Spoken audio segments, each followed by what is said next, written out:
So today we have Karen Wonders with us. Karen Wonders is an engineer and executive MBA who helps founders bridge the gap between doing their craft and owning their value. She believes that building a business is like walking through a foot of fresh snow, where trying to follow someone else's footstep feels awkward and unnatural. So Karen acts as a mirror for a client to help them find the quiet confidence to forge their own authentic path. And now I'm gonna hand it over to Karen. If you can unmute yourself, just go for it. Thanks, Graham, and hello, everyone. Let me share my screen, and then we can get started. All right, can everybody see my screen? Maybe I can get a thumbs up or some sort of reaction there to make sure that I know that. There we go, thank you. Thank you. So today I would love to be an interactive session. So we're together for the next 50 minutes or so. And my hope is for you to have a couple of action items that you can use to grow your business when you leave today, tomorrow, and in the next couple of weeks as well. A couple housekeeping items. We will be using some polls, asking questions. So feel comfortable giving information through the chat just so that we can have more of an interactive session. And I'll be happy to answer any questions at the end of it. So before we get started, I would love to know where you are on your journey and what is that gift of value that you offer to your clients. So Corinne, if you could do the poll for me, please. It's just two questions there. The first one is where you are on your journey. So perhaps you are not even started, but you're thinking of it. You have a full-time job and you are working on your business at the same time. You have recently taken the leap, or perhaps you've been doing this for over a year. And when it comes to what best describe your work, are you providing a service? Are you selling a product? Or are you building a nonprofit perhaps? Or are you building a brand or a platform or other? That person who selected other, I would love to know what that other is, just so that I have an idea of what is it that your work does. So it looks like the majority of you are providing a service. So you're saying a combination of both product and services. Thank you. And most of you have been in business for over a year or just starting. And some of you are still on that edge of doing a full-time job and also exploring whether you would like to jump into this journey of being an entrepreneur.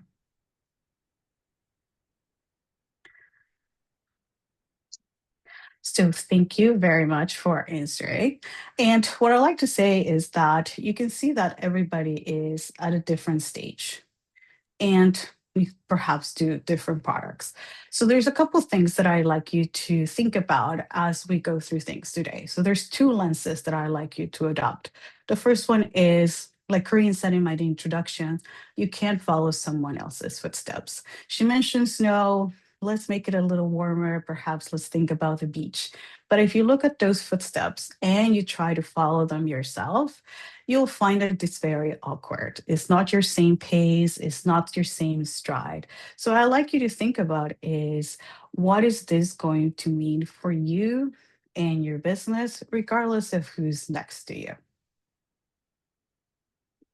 And the next thing is to adopt a learning mindset. What does that mean? A lot of the times when you're going through a journey, we can be very critical of ourselves.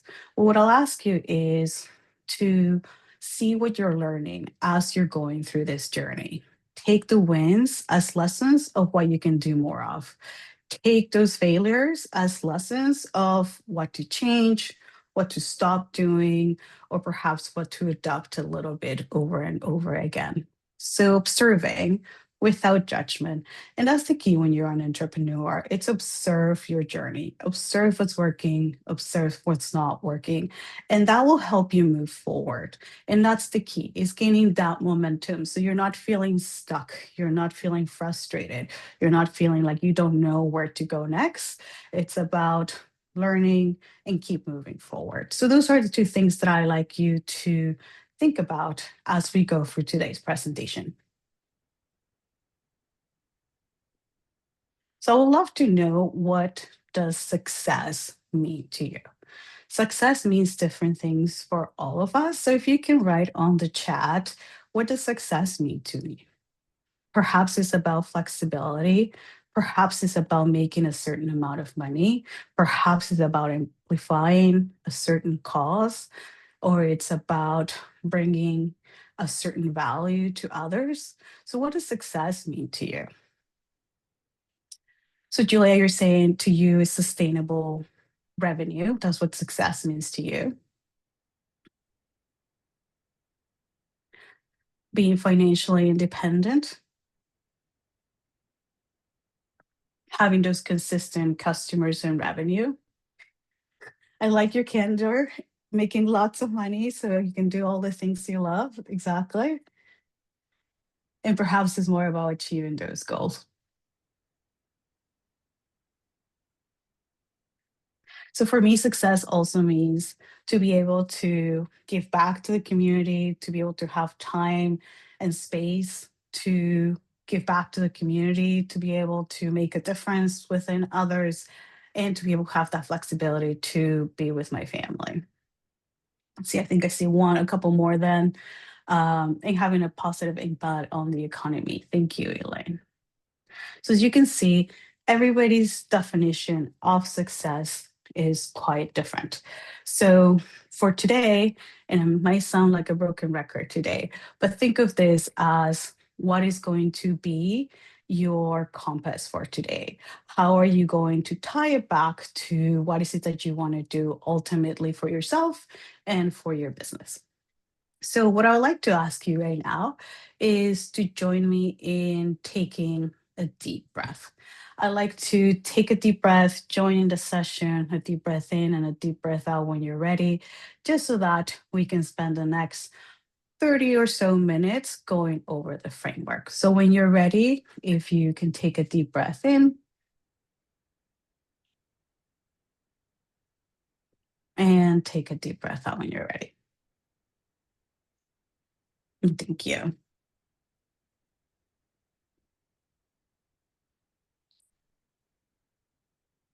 So today I like to go over, what is this puzzle that can make up success?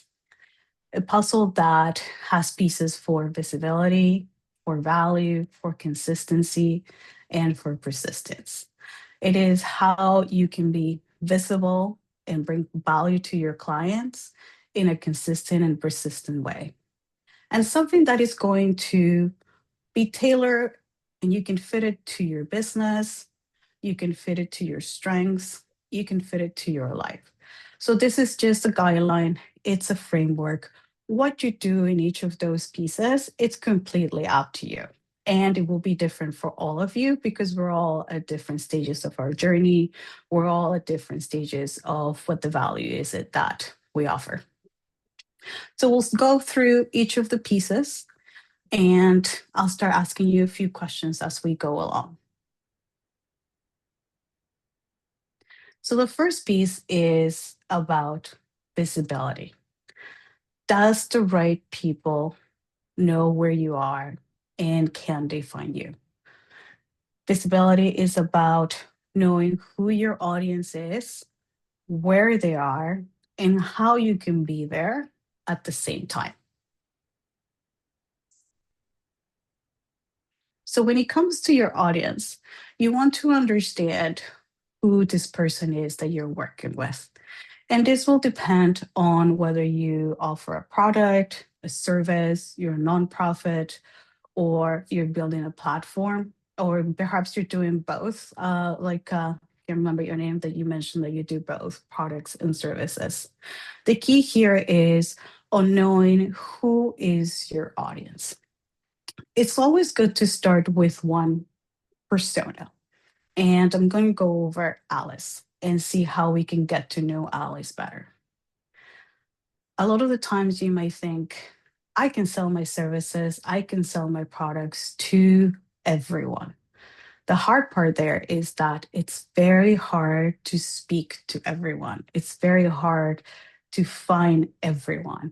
It doesn't mean that if you say, I'm going to cater to Alice, that you will not help Danielle.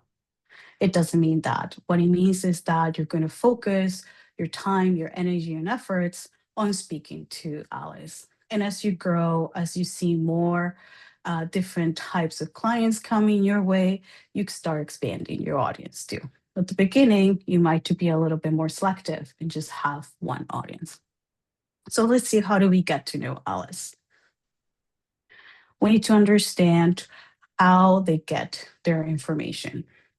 These days, there's so many ways that people get their information, but not everybody is the same way. Some people might get their information through social media. Some people might read the news, listen to podcasts. Some people might go through their community, talk to their family, talk to their friends to get information about what's going on. So in that sense, you want to understand how is it that they're consuming their information. We want to know their demographics. What's their age? What's their gender? Where are they? What industry are they in? What's their occupation? What's their education level? Some of this might not be the ones that apply to you, but you always want to get into all the details of who this person is. We want to see what are their buying patterns. And this is very, very interesting because we all buy differently. I might be the one who buys only things where Google reviews are over 4 stars. If it's below 4 stars, I won't even look at that product or that company. So, is Alice the kind of person who only cares about those Google reviews? Are they looking at researching? How are they researching what they're looking for? And what are those barriers? Are they more money conscious? Are they quality conscious? Are they more conscious about the environment? Are they more conscious about their impact? So, those are the reasons why they will not buy. Let's say you have a product that is not eco friendly, and Alice is the number one environmentalist. In that sense, you're not going to be speaking to Alice because your product is not going to align with her.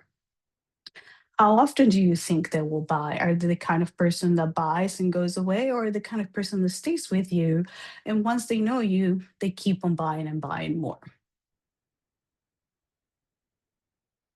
What are their interests? And this is where their values come into place. Well, who they are, what they stand for. Back to that analogy of like, they might be into the environment. They buy me about bringing community together. They might believe that education is the best way to come out of poverty. And if you're running a nonprofit with that message, then you will align with Alice. You want to know what their lifestyle is like. Sometimes you even need to know what their household income is so that you start bringing things in, what their hobbies, what their personality traits. And it might seem like you're stalking Alice. The reality is, the more you get to know the person that is your client, the easier it's going to be for you to understand what their main challenges are. Because at the end of the day, we're trying to solve a problem. We're trying to make their life easier in one way or another. So, how are we going to do that? And the last one is, what does success look like to Alice? Not to me, but what does success look like to Alice? And that's key because as you're building your message, you want to build a message that aligns with what they think success is. Oh, that's exactly what I need. That's what I'm looking for. That's how I want to feel. That's what I need for myself. And that's when you will see that you're aligned with somebody. So, one thing that I wanted to do today is to bring an example through the entire presentation. So, this is completely fictitious person and company. So, the company that I'm just going to talk to throughout is going to be a children's room designer. Children's room designer, and their audience, Alice, for them is going to be a mother between 30 and 45 years old. They live in the suburbs. They have a household income of six figures. They're professionals. They are working most of the time. They are educated, and part of their interests involve the lifestyle of traveling, entertaining. They like having um, people over, their family over. They value quality, they value ease, they value things that look clean, calm, and collected. They want to show that way of living, that they have it all figured out, that they have it all together. When it comes to their information channels, they scroll for social media, they scroll for Instagram. They don't use Facebook as much, but they are in some Facebook mom groups so that they can get some information. They love going to house shows within the city or within their local area. They also like Pinterest. They go through Pinterest all the time, and they value what others have. So if somebody from the school says, I know this designer and they did wonders, they will value that information. When it comes to their buying patterns, they're the kind who will research and Google how to do something. But the main challenge they have is that they don't know how. They know what they want, but they don't know even where to start. They know they want a room for their child, that it makes them calm, that it's organized, that when they walk in, it's aesthetically pleasing, that they can show off to others, but they don't even know where to start. And that's what success looks up to them. It is a room that is going to grow with their child. It's a room that is going to be set up in a way that it's going to be organized so their child knows how to organize their room too. And it looks calm, it looks great. It can be in a page of a magazine. Um, so that's who Alice is. And that's the person that we're going to be talking about as we go through things today.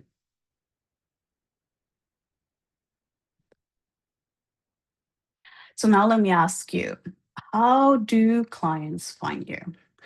If you are at the beginning, there were a couple of people who were just at the beginning of the journey, perhaps how do you plan to have people find you?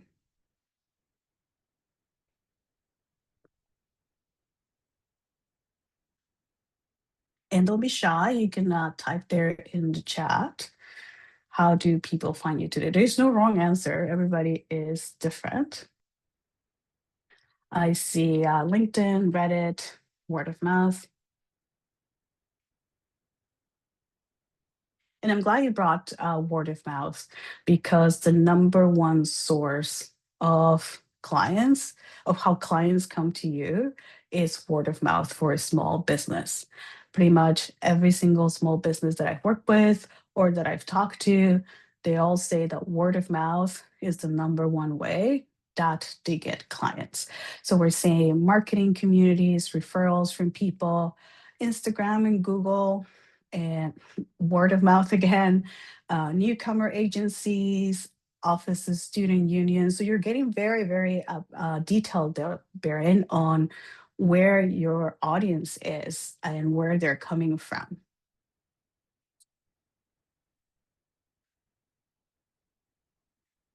And you at the bus stop. That's amazing. So Sorry. how do you expand your reach? I usually Um. say, go ahead. Oh, Somebody sorry. asked Did you them. ask me a question?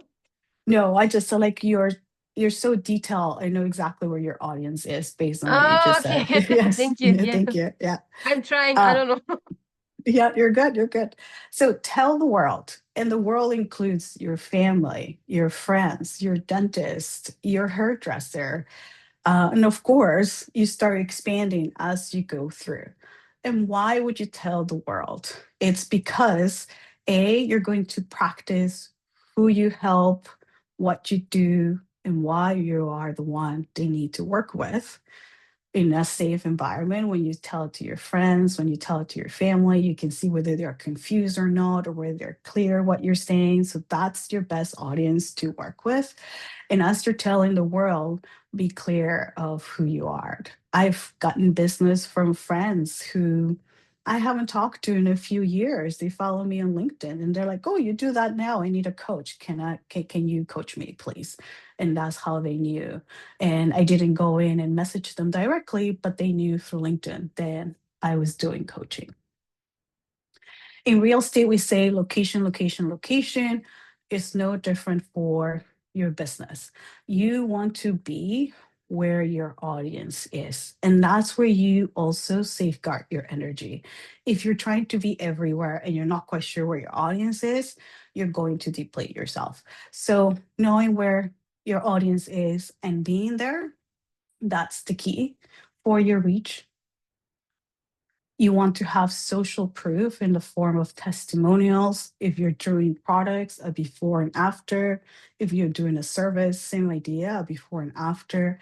Asking your clients for Google reviews, is that's what people use.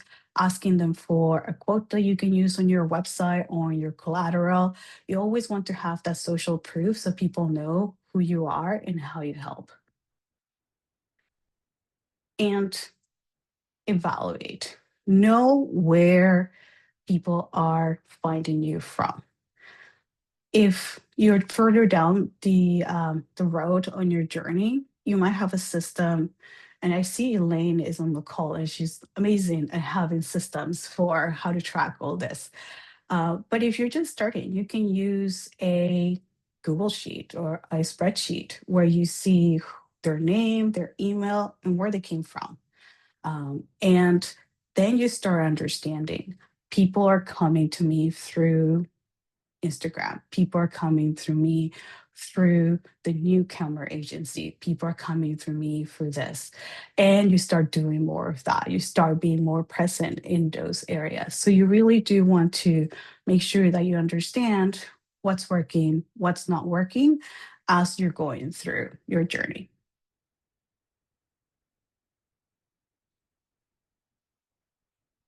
So now let's talk about value. Value comes in two ways: value to your client and the value back to your business. All that work that you've done to define your audience, it's going to pay off because you're going to be speaking the same language as your audience. And that's key when you are saying what they want to hear. So when it comes to the value that you're offering, what are those drivers that Alice needs? What's going to poke Alice to say, yes, I want to work with you? And this is when you have to put yourself in Alice's shoes. Not what you deliver, but what is it that Alice wants? So, what are her biggest frustrations? What is she secretly wishing for? So, if we go back to our example, her biggest frustration is that she doesn't know how to do this. She's wishing for somebody to come in and do it all for her. So, that room is magazine worthy. Her frustration is, I don't know where to start. There's a messy room. I just know something needs to happen. So, how can you speak to that driver? And you want to do it in a way that it always aligns between you and your audience. So, let's see where Alice and the designer can be misaligned. So, let's say I put a post as the designer of a room based on the Artemis mission. I put a room full of planets and solar systems, and it's for a 4-year-old. And all you see is space in that room. There's stars everywhere. It's dark. You're in space. If I'm Alice and I look at that, if you remember, Alice wanted a room that will grow with her child. So if I look at this post of something that is so specific that my kid is going to outgrow in a year or two, this is not going to be for me. I don't want to spend my time and money and my effort on doing something that I have to redo in a year or so. So that's where the misalignment comes in. So that's where knowing those drivers, knowing those frustrations, knowing what they're secretly wishing for really helps with your narrative when you're talking to someone, when you're posting, when you're going in different community events. It always helps to know what is it that they're secretly wishing for.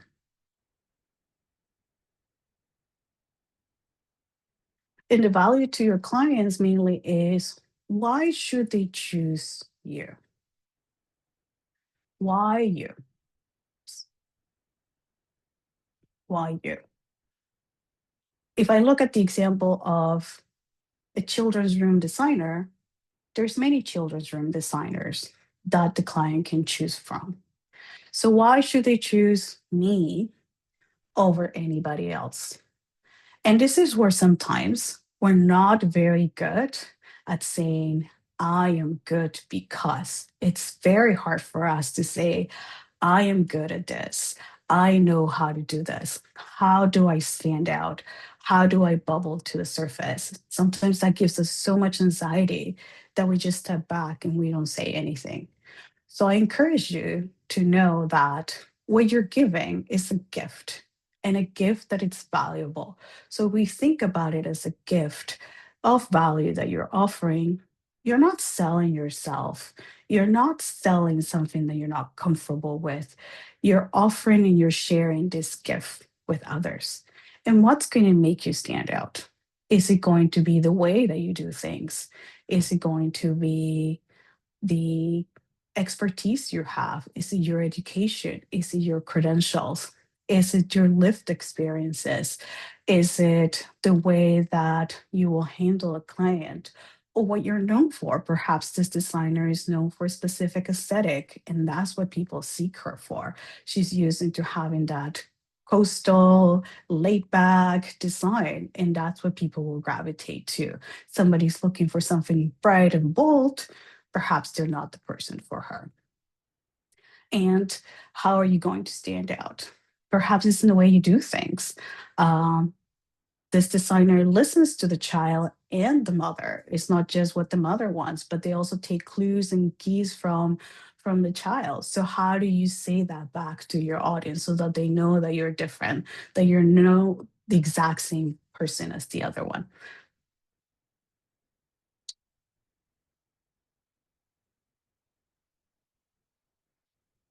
So now let's look at the other side of the coin.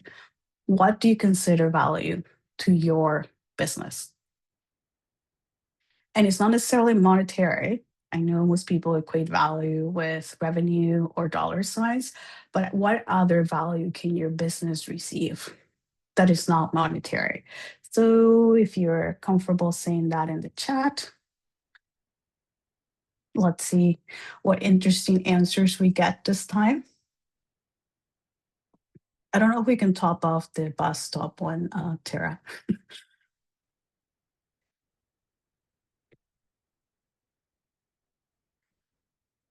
Any ideas? Okay, I see community, personalization. You're saying the value is in amplifying the awareness, making the community stronger. Absolutely. And what are things that are going to help your business grow? There are different ways that your business will grow. That is not only through money. Your business can grow through community. You can start creating a community of people who have just similar interests, and that will be value to your business because you have people who are your fans, people who will work with you, know what you bring and the gift that you offer. Perhaps you want to do partnerships.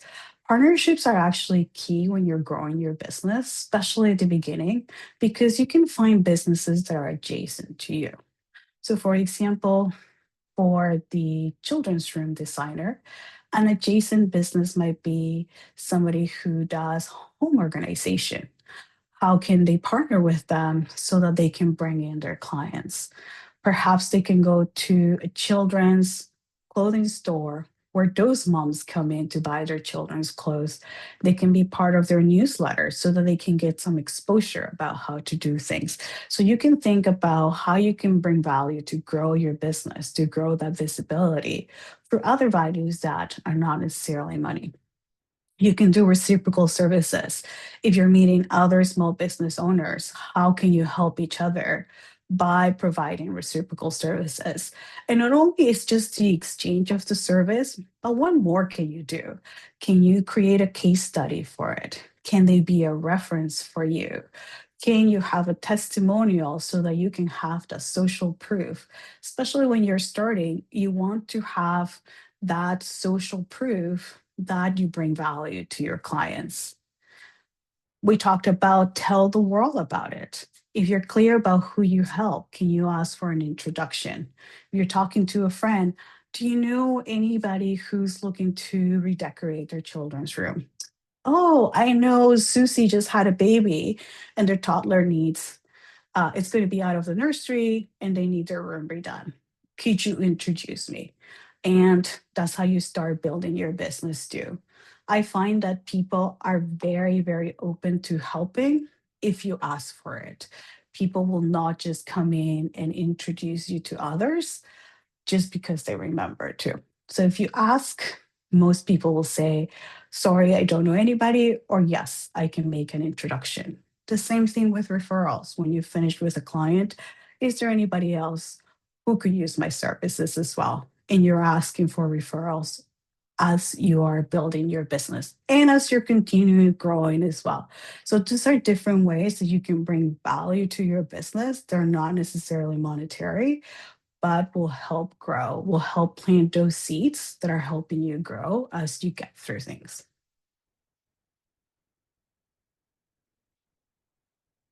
So now let's look at persistence. So this section is about designing that customer journey that you are going to take your time to figure out what is it that they're experiencing when they're working with you. And how are you going to show up at each of those steps? And the key here is to keep it simple. Sometimes we want to do the world for our clients. We want to be super exciting. We want to do so many things, but we don't have the time and energy to do it. So just keeping it simple is what is going to help build your business as you go. So these are just key ingredients of a customer journey. You can do all of them, you can do two of them. The key is in knowing how you show up at each of them and how do you take your customer from one step to the next. So we talked about how do they find you? Do they find you through social media? Do they find you through your website? Do they find you through the bus stop? How are they finding you? Through community events. So, in that sense, it's like, then what happens? What is it that you're offering when they're finding you? Are you offering a 15-minute call if you're in a service? Are you offering a document that they can follow through to audit themselves? What is it that you're offering? And remember to keep it simple. If you don't have the time and energy to do a lead magnet or anything like that, try to have that 15-minute call. That's something that you can do, that you can have the time to do it and you can be present doing. And you have to remember, how do I go to my next step? So if I'm having a 15-minute call with somebody, I need to understand, when can we talk again? How you are interested in this service. I'm not just going to email you the information because that goes into La La Land. I want to say, yes, I'll email you the information and we can follow up next Tuesday. Does that work for you? Or when can we do it? And that's being persistent because you're making sure that you know exactly what your next step is going to be when you're working with someone. If you're proposing a path, when you're closing, what happens? If you have a product, you might jump straight from inquiry to purchase because they're purchasing from your website. In that sense, what happens when they purchase? Are you following up with them after a certain amount of time to see how things are going, to get some feedback? Are you tracking where they came from and what worked and what didn't work? So those are the things to remember when you're being persistent. And the last piece there is to nurture. You want to nurture your clients. A no today doesn't mean a no forever. So if they say, no, I'm not ready right now, no worries. When can I follow up? Should I follow up in 3 months, in 6 months? And you put that in your calendar to follow up in 6 months with that person. If they've already purchased, perhaps they already purchased and I redecorated the room for the child. Christmas is coming. Perhaps I have an offer where I'll come in and decorate your child's room for Christmas, and we have an offer there. How can you inform this person that you have this offer for Christmas? A lot of the times people have mail lists for email or newsletters. If that's too much for you, again, use that spreadsheet to keep track of who are your clients, what they purchase, how you're working with them, so that you can reach back to them. So this is how you can do it from a small scale, and you can grow. You can have CRM systems to track all this for you as your company grows. But for the beginning, keep it simple and know exactly what your next step is going to be and what you're going to offer to that client. This one sometimes is controversial when I ask, because if I ask, how many offers do you have? How many products do you need to start or to keep your business growing? What is that gift that you're giving? How many do you think you need as you're starting or as you're growing your business?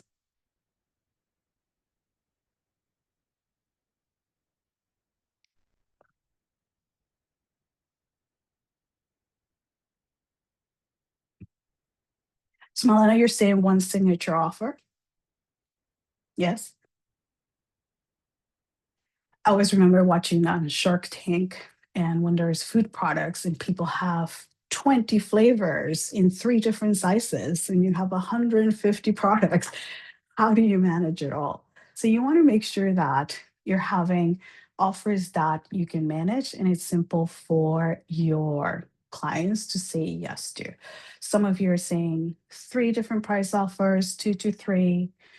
You have 3 products right now in tiers, so you have monthly services, so you can cater to different people, as Elaine is saying.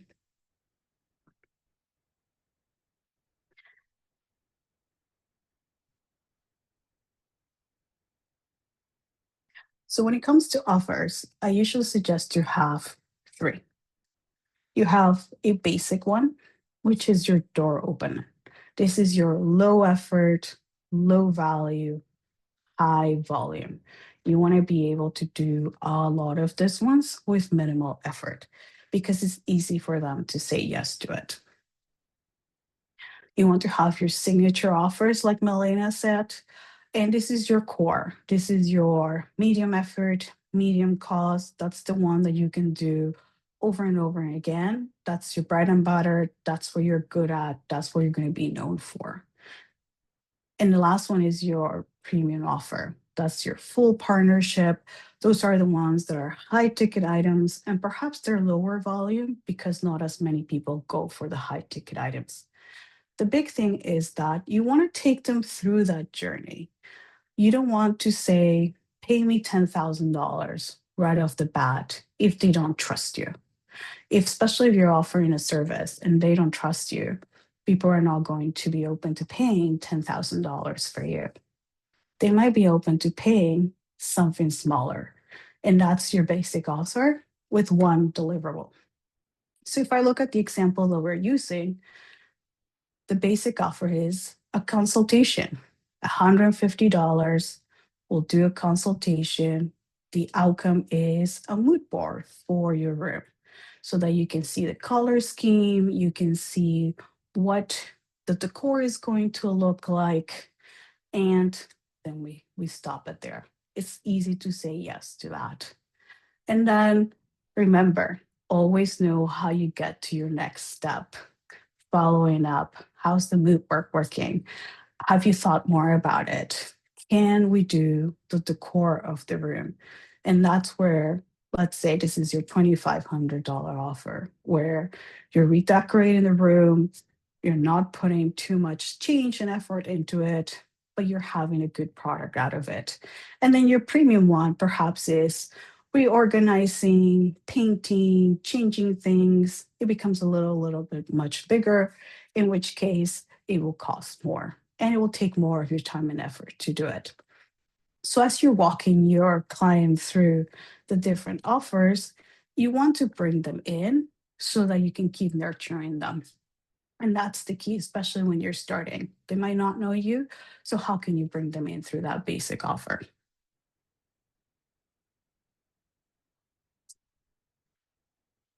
And the last piece of the puzzle is on consistency. Persistence is about how you're showing up. Consistency is about how often will you show up, and also what is the message that you're going to share with your audience so that it carries through. We're going to do a little bit of math, and I know not everybody loves math, but what I'll ask you is just to listen to what's going on. There's a handout that went out, I believe, at the beginning. So it has the steps on how to do it so you can calculate it yourself. But right now, don't worry about the math. Let's just worry about the concept of it all. The main thing is that you do want to have a goal of what you want to bring in for the year. And a lot of you said that success to you is that revenue and that monetary value that you're bringing in. So if my goal is for $60,000 a year, then I need 20 conversations a month. How do I get to that number? This is where your signature offer comes into play so that you understand how many clients you need. So if my signature offer is $2,500, and this is just an average, you can pick any value in there based on what your business is doing. And this is just to give you an idea of what you need to do. So at $2,500, I need 24 clients a year. Now I have a concrete thing to work towards. I need 24 clients. I can break it down a little bit. If 24 a year, that means 2 clients a month. Okay, I can manage that. I can manage bringing in 2 clients a month. I have the time, I have the energy, I can put resources to do that. And then how do I know how many conversations do I need to have? What do I need to do to get to those 2 clients?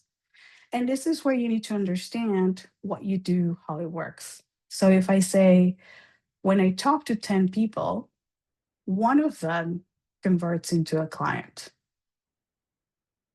So if I need 2 clients, then I need to talk to 20 people in order to get 2 clients a month. If I start breaking it down, that means 5 conversations a week. That's manageable. I can manage 5 conversations a week.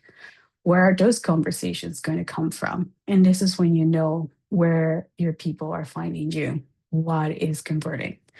And 1 in 10 is very low. If you talk to 10 people and 1 convert to a client, that's very low. So if you talk to 10 people and 5 of them convert, you can see how the number of conversations you have to do starts coming down. So you can play with the numbers to see how much time and effort you can put in. And as your business grows, you're always watching for this. How many conversations I'm having 10, how many of those are turning into a client so that you know, okay, that's working, that's not working. That offer worked, that offer didn't work. Who's my audience? What am I doing? What am I not doing? So just going to take a pause there because I know sometimes numbers and math are not the funnest thing for everyone. The key here is to break it down into what you can do every day, what can you do every week, what can you do every month.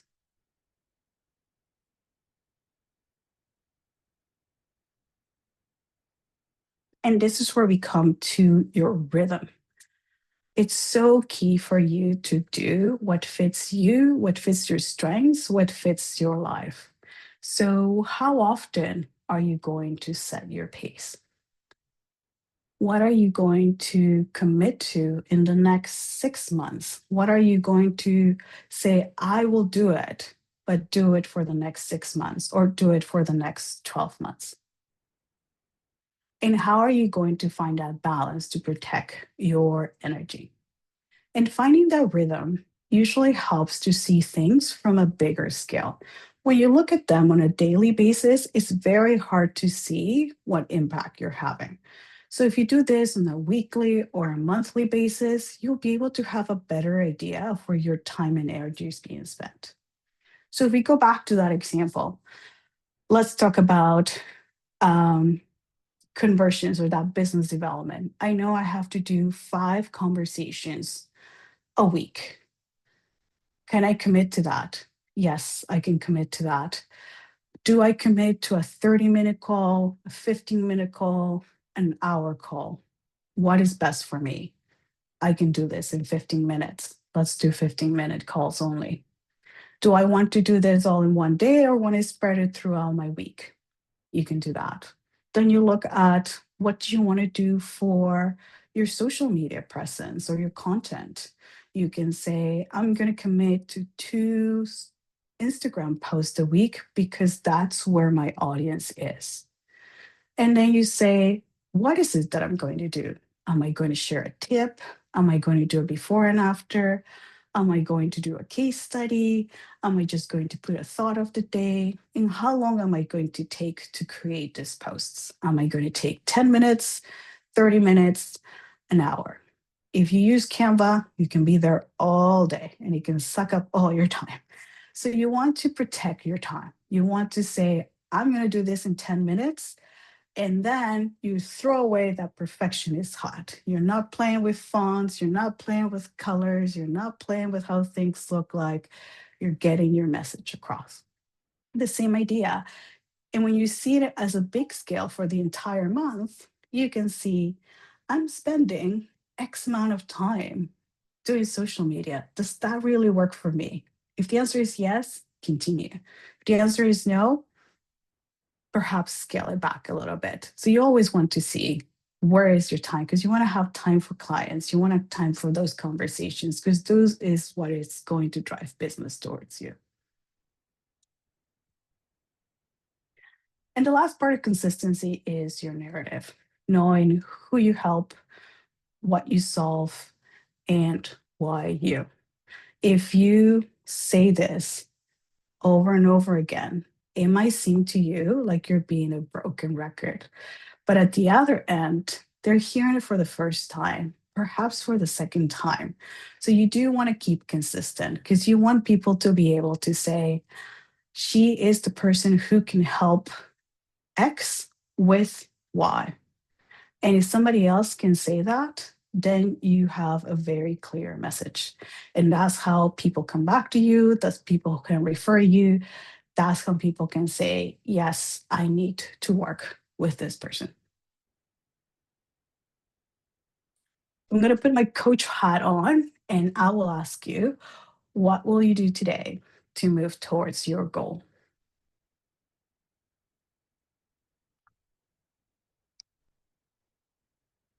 And it can be something simple and don't be shy. Hello. Yes. For me, I'm getting ready for pitch competition. So I'm gonna go for the pitch competition so that I can do well, and so that way I can also people in the audience can also get to know my business and reach people that maybe have like a partnership or anything like that, other than the competition itself. Hopefully. Yes. You all wish me luck, Expand please. it. Good luck. Yeah. You'll do fine. Thank you. Yes. Just remember who you help, why you, and how you solve their problem. Yes. Do you want me to say that or right now No. or? Just say, just remember. Just remember. Oh, okay. Yes. Yes. Yeah. As you're talking. Yeah. So you're figuring out your offer flow, keep having those conversations. at last minute items before the meeting ends. That's right. Just making sure that you know when your next meeting is, what you're going to do, what's the next step. Absolutely. So I think we have a couple minutes left there. I have created a digital workbook that you can download. You can scan the code there. It's free to download. And if you do want to do something as a group, I'm opening a cohort in June for 4 weeks, 1 hour, where every hour is going to be for each of the different pieces, one for visibility, one for value, one for persistent, one for consistency, so that we can work together and I can answer any questions that you might have. So digital workbook is there. It's free for you to download, and you can go through everything that we've talked about while you have time to reflect, time to think about it, and come back to it if you need to. Thank you so much, Karen. Thank you so much for taking the time to really walk us through the process of getting to that point where the message is clear, the target is clear, like the buyer persona. I really, really love that. I think this is definitely helpful for all entrepreneurs, all of us, to really learn how to sell, how to present our business in the best way and get those contracts, getting paid. So thank you so much for joining us, and see you next time.